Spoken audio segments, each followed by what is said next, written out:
வணக்கம் மக்களே. இப்போ தக்காளி சாதம் செய்ய போகிறோம். இதை பேச்சுலர்ஸ் ஈஸியாக எப்படி செஞ்சுக்கலாங்கிறதுக்காக இதை செஞ்சு காட்டுறேன். வாங்க மக்களே, வீடியோக்குள்ளே போகலாம்.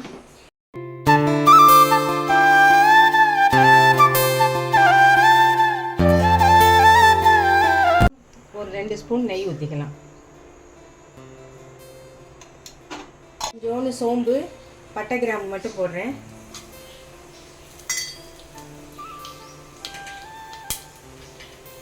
இப்பெல்லாம் வாசனைக்காக தான்.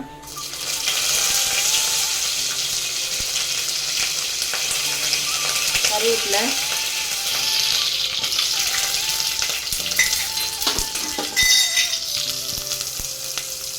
வெங்காயம் போடுறேன். வெங்காயம் ஒரு 2 பச்சை மிளகாய்,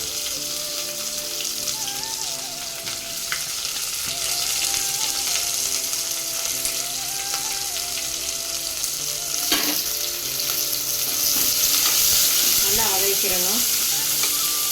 கண்ணாடி பழத்துக்கு வந்த உடனே இப்போ தக்காளி சாதம் செய்கிறதுக்கு நம்ம பாஸ்மதி ரைஸை கொஞ்சம் ஊற வச்சுக்கிறோம். நமக்கு எவ்வளோ தேவையோ அதை போட்டு ஊற வச்சுக்கிறோம். கண்ணாடி பழத்துக்கு இப்போ வந்துருச்சு. இந்த சமயத்தில் ஒரு 4 தக்காளி, கொஞ்சம் மீடியம் சைஸ் தக்காளியை இது பண்ணி வச்சுருக்கேன். ஏன்னா மொத்தமே இது 2 பேருக்கு தான் செய்ய போகிறோம். அதனால் மீடியம் சைஸ் தக்காளியை 4 தக்காளியை அரைச்சி வச்சுருக்கேன் மிக்சியில். அதையும் ஊற்றிக்கிறணும்.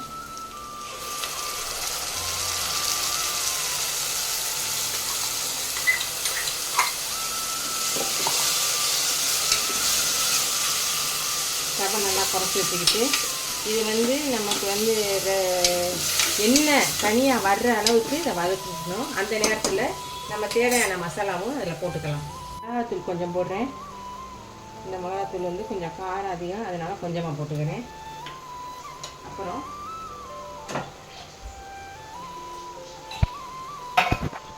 மல்லித்தூள் 1 ஸ்பூன் போட்டுக்கிறேன். மஞ்சத்தூள் போடலை. அப்புறம் தக்காளி சாதம் கலர் இருக்காது, அதுக்காக போடலை. இஞ்சி பூண்டு பேஸ்ட்டு 1 ஸ்பூன் போட்டுக்கிறேன். அதையும் நல்லா வேக வச்சுக்கணும். அப்போ தான் பச்சை வாடை போகும்.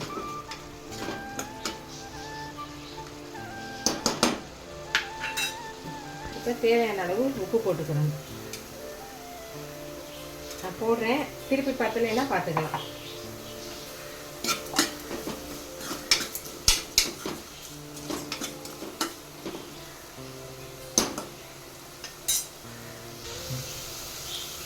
பாஸ்மதி ரைஸில் ஊற வச்சுருந்தோம்ல, அதை இதில் போட்டுக்குவோம்.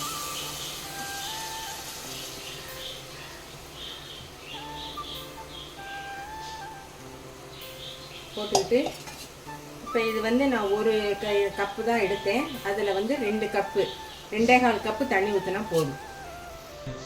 1 டம்ளர் அரிசி எடுத்தேன். இதில் 2.25 டம்ளர் தண்ணி ஊற்றிருக்கேன். ஏன்னா அந்த அரிசி கொஞ்சம் காஞ்ச அரிசியாக இருக்கிறனால. இல்லைன்னா 1 டம்ளர் அரிசிக்கு 2 டம்ளர் தண்ணி ஊற்றினா போதும்.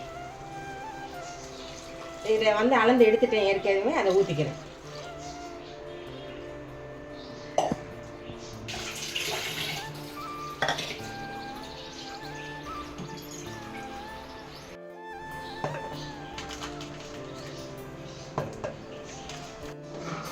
ஒரு கலக்கிட்டு இப்போ உப்பு கரெக்டாக இருக்கா என்னன்னு பார்த்துட்டு நம்ம க்ளோஸ் பண்ணிடலாம். ஒரு 2 விசில் இல்லை 1 விசில் வந்தால் கூட போதும். உங்கள் விசிலை பொறுத்து, உங்கள் குக்கரை பொறுத்து. எனக்கு 1 விசில் வந்தால் போதும். இறக்கிட்டோம்னா சூடான சுவையான உதிரியான தக்காளி சாதம் ரெடி ஆகிடும்.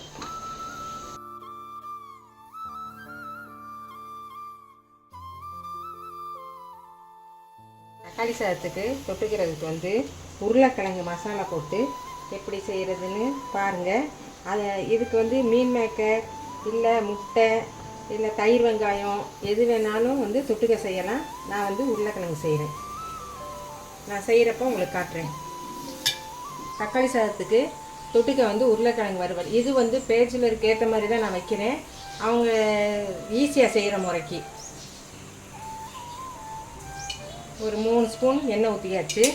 ஊற்றிட்டு இப்போ உருளைக்கிழங்கை தோலை சீவிட்டு நறுக்கி வச்சுருக்கேன். அதை போடுறேன்.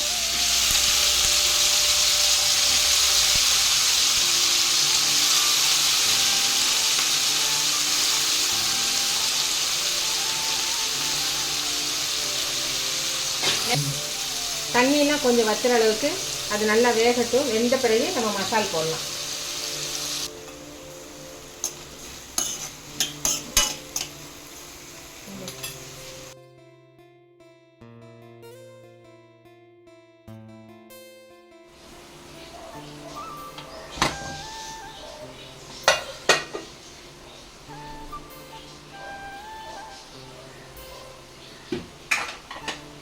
இப்போ தக்காளி சாதம் வந்து பிரியாணி ஸ்டைலில் தான் நான் செஞ்சுருக்கேன். இது வந்து பாஸ்மதி ரைஸில் செஞ்சனால அந்த மாதிரி நான் செஞ்சுருக்கேன். நீங்களும் இதே மாதிரி செஞ்சுக்கோங்க. இப்போ வந்து இது வந்து பாஸ்மதி ரைஸில் செஞ்சுருக்கேன் நான். இதை வந்து சாதாரண ரைஸ்லேயும் செய்யலாம். இதே ஸ்டைலில் செஞ்சால் என்ன கூட ஒரு விசில் வைக்கணும், அவ்வளோதான். மித்தபடி வந்து வேகமாக செஞ்சிடலாம். பேச்சுலருக்கு இந்த மாதிரி செய்கிறது தான் ஈஸியான மெத்தடாக இருக்குது.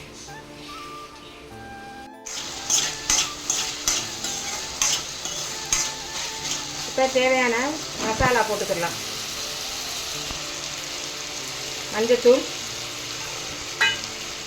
மிளகாத்தூள், சோம்பு.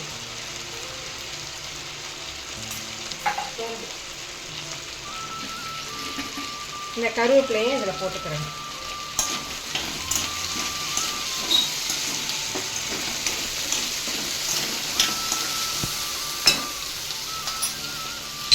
தேவையான அளவு உப்பு.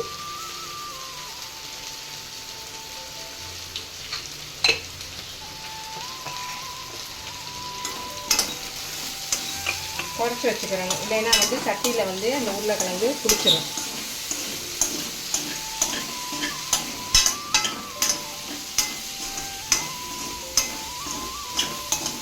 கொஞ்சம் நேரம் அடுப்பில் வச்சு இப்படி வறுத்துக்கிட்டே இருந்தோம்னா வறுவலாயிரும். அதோட ஸ்டவ் ஆஃப் பண்ணிக்கலாம். நம்ம சாப்பிட்ற பதத்துக்கு வந்துடும்.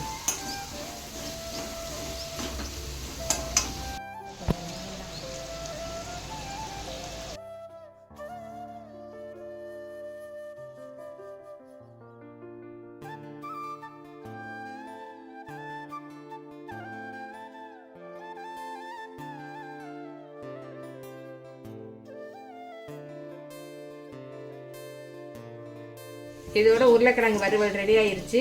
இன்னொரு வீடியோவில் நம்ம சந்திப்போம். சப்ஸ்கிரைப் பண்ணுங்கள், லைக் பண்ணுங்கள், சப்போர்ட் பண்ணுங்கள் மக்களே.